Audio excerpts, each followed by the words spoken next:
नमस्कार, आप देख रहे हैं आप तक न्यूज और मैं हूं आपके साथ अनुपमा खोबरे। और रुक करते हैं खास खबरों की ओर। जिला बहराइच से बड़ी खबर सामने आई है। पुलिस लाइन बहराइच में प्रशिक्षणाधीन महिला रिक्रूट आरक्षीगण को वैक्सीन की प्रथम डोज लगवाई गई। 5 जुलाई को पुलिस अधीक्षक बहराइच सुजाता सिंह महोदया के निर्देशन में पुलिस लाइन में प्रशिक्षणरत महिला रिक्रूट आरक्षियों को कोविड-19 से बचाव हेतु वैक्सीन की प्रथम डोज लगवाई गई। यूपी में ब्लॉक प्रमुख के चुनाव की तारीखों का ऐलान हो गया है। सोमवार को इलेक्शन कमीशन ने तारीखों का ऐलान किया। राज्य में 10 जुलाई को 11 से 3 बजे तक ब्लॉक प्रमुख के चुनाव होंगे।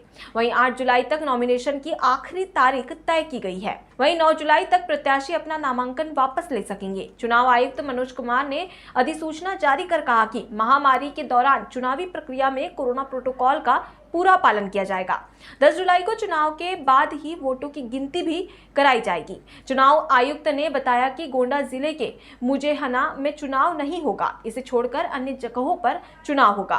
बता दें, राज्य के 75 जिलों में 75,845 क्षेत्र पंचायत सदस्य हैं, जो कि 826 ब्लॉक प्रमुखों को चुनने के लिए वोट डालेंगे। बाराबंकी के रामनगर थाना क्षेत्र में हाल ही में संपन्न हुए पंचायत चुनाव की रंजिश सोमवार को खूनी संघर्ष में बदल गई। यहां दबंगों ने दूसरे पक्ष के घर पर हमला बोल दिया, जमकर तांडव मचाया, एक युवक को गोली मार दी।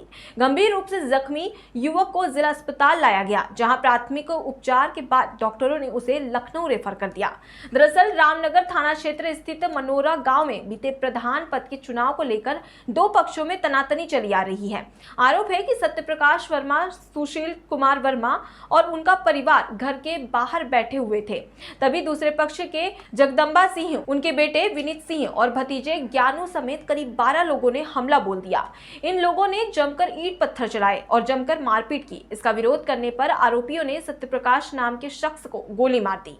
जख्मी सत्यप्रकाश को जिला अस्पताल में भर्ती कराया गया, जहां डॉक्टरों ने प्राथमिक उपचार के बाद लखनऊ रेफर कर दिया। नमस्कार, आप देख रहे हैं हमारे अधिकार न्यूज और मैं हूं आपके साथ अनुपमा खोबरे।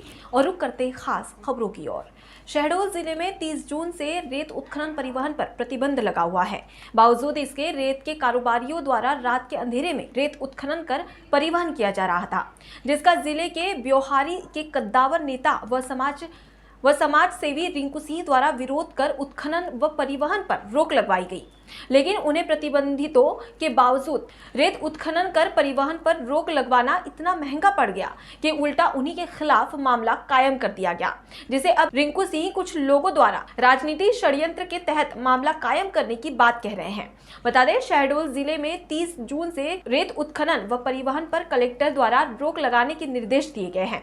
बावजूद इसके जिले के जयसिंह नगर थाना क्षेत्र के मसीरा घाट से जिले में रेत का कारोबार कर रही वंशिका कंपनी के कर्मचारियों द्वारा रात के अंधेरे में मशीन लगाकर खुलेआम रेत का उत्खनन किया जा रहा था। बता दें, रेत उत्खनन का जिस समय रिंकू सिंह विरोध कर रहे थे, उस समय वहां पर जयसिंह नगर पुलिसकर्मी मौजूद रहे और जिस मशीन से उत्खनन किया जा रहा था, उस मशीन को वहां से हटा लेने की बात कह रहे, जो कि वीडियो में साफ तौर पर देखा जा सकता है। ये मसीरा गांव की घटना है। मसीरा गांव में रेत सोन नदी की रेत का अवैध उत्खनन का मामला है। वहाँ पर 30 तारीख के बाद, जैसा कि सभी को मालूम है, प्रतिबंध लगता है। वहाँ से मशीनें नदी में लगा के अवैध उत्खनन कर रहे थे। 30 तारीख से रोक थी। 1 तारीख से ग्रामीणों का फ़ोन आ रहा था। मैंने 2 तारीख की सुबह ही एसडीएम साहब को, एसडीओपी साहब को, टीआई साहब को फ़ोन लग करके बताया कि वहाँ के लोग फ़ोन कर रहे हैं कि अवैध उत्खनन हो रहा है, उस पर आप रोक लगाइए, मशीनों को नदी से बाहर करवाइए। उन्होंने बोला मैं करवा दूँगा। शाम को फिर फ़ोन आया, मैंने फिर टीआई साहब को बोला कि वहाँ पर अभी भी अवैध उत्खनन हो रहा है, आप रोक लगवाइए। उन्होंने कोई कार्रवाई नहीं की। सबसे पहले सूचना हमने इन तीनों लोगों को दी, एसडीएम, एसडीओपी, टीआई, पर कोई कार्रवाई नहीं हुई। रात को 10 बजे दोबारा हमारे पास जब फ़ोन आया तो मैंने उनसे बोला कि भाई आप कार्रवाई नहीं कर रहे हैं, हो सकता है कोई विवाद की स्थिति ना हो जाए।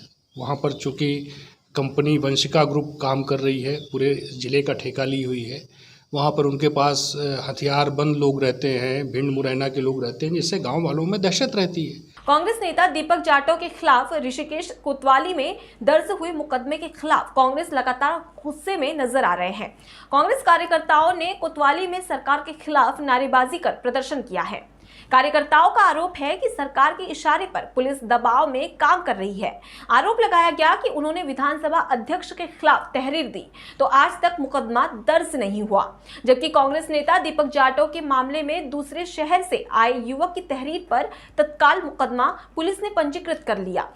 कांग्रेस ने चेतावनी दी है, यदि पुलिस ने मामले में निष्पक्ष जांच नहीं की तो 2022 के चुनाव में सत्ता हासिल करने के बाद कांग्रेस ईंट का जवाब पत्थर से देगी। भाजपाइयों पर 4 की जगह 40 मुकदमे दर्ज कराए जाएंगे। वहीं कोतवाली प्रभारी निरीक्षक शिशुपाल सिंह नेगी का कहना है कि मामले में निष्पक्ष जांच के बाद ही अग्रिम कार्रवाई की जाएगी। पूर्व में भी कई बार एक निवारण कर चुके हैं कि कानून सबके लिए बराबर होना चाहिए, लेकिन देखने को मिल रहा है उत्तराखंड के अंदर पुलिस कहीं ना कहीं सरकार के दबाव में आकर दबकर कानून का गलत इस्तेमाल कर रही है। हम तहरीर देते हैं किसी के खिलाफ तो वो दर्ज नहीं होती है, लेकिन ऋषिकेश के व्यक्ति के खिलाफ देहरादून के व्यक्ति आके तहरीर देने का काम करता है, उसको तुरंत जीडी चिक काट कर दी जाती है। हमारा ये कहना है आप निष्पक्ष जांच कीजिए, कानून सबके बराबर होना चाहिए और जो तहरीर हमने दी है उसकी भी चिक हमें काट के दीजिए। सबसे बड़ी बात यह है कि एक दलित व्यक्ति के खिलाफ अगर वो आवाज़ उठाता है, सरकार की नाकामियों के खिलाफ आवाज़ उठाता है और वो सरकार की कमियां बताने का काम करता है सोशल मीडिया पर, तो उसके खिलाफ मुकदमा दर्ज करने का काम किया जाता है। ये अपने आप में शर्मनाक है और इससे पहले अगर उठा के उनको देखा जाए तो लगातार पब्लिक के खिलाफ और आम लोगों के खिलाफ भी ये अनशन लिखते हुए आए हैं। क्या थर्ड पार्टी के द्वारा कोई शिकायत के बाद मुकदमा हो सकता है? वैसे तो होना नहीं चाहिए, लेकिन इसमें कहीं ना कहीं पुलिस के ऊपर बहुत बड़ा प्रेशर रहा होगा किसी न किसी राजनीतिक व्यक्ति का, और मैं मानता हूं इसमें विधानसभा अध्यक्ष के अलावा किसी का भी हाथ नहीं है। विधानसभा अध्यक्ष अब जब परेशान से हो गए क्योंकि उनकी पोल खुलने लगी है जगह जगह जाकर, उनके खिलाफ धरने प्रदर्शन और तमाम पुतला दहन का कार्यक्रम होने लगा है, तो वो बौखलाकर अब मुकदमेबाजी पर आ गए। पहले हम पे मुकदमा दर्ज किया, अब हमारे दीपक जाटव जी पर किया, अब उसके बाद हो सकता है किसी और पे भी करें। तो ये कहीं ना कहीं बदले की भावना के तहत की गई कार्रवाई है जिसकी हम निंदा करते हैं। फिलहाल के लिए इतना ही। खबरों का सिलसिला लगातार जारी है। आप बने रहिए आप तक न्यूज़ के साथ। नमस्कार।